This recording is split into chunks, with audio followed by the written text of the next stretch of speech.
So as we're reading through this Old Testament prophetic book, Zechariah, we come to chapter 6, where we kind of see in the first 8 verses this vision that's given of 4 chariots.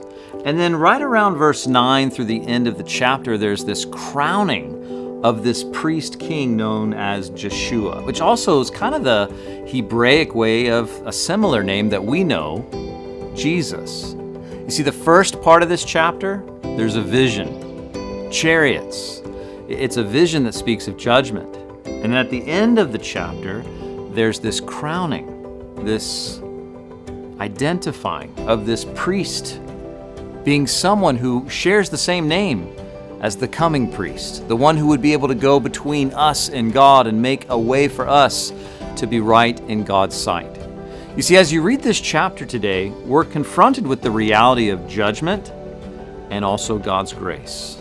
The reality that sin will be judged, but it's in Jesus. This is who Jeshua is pointing to, that our judgment can be done with completely. Just like Jesus said on the cross, it is finished. He's the one who took upon himself our sin, our shame, our punishment, our consequence for sin.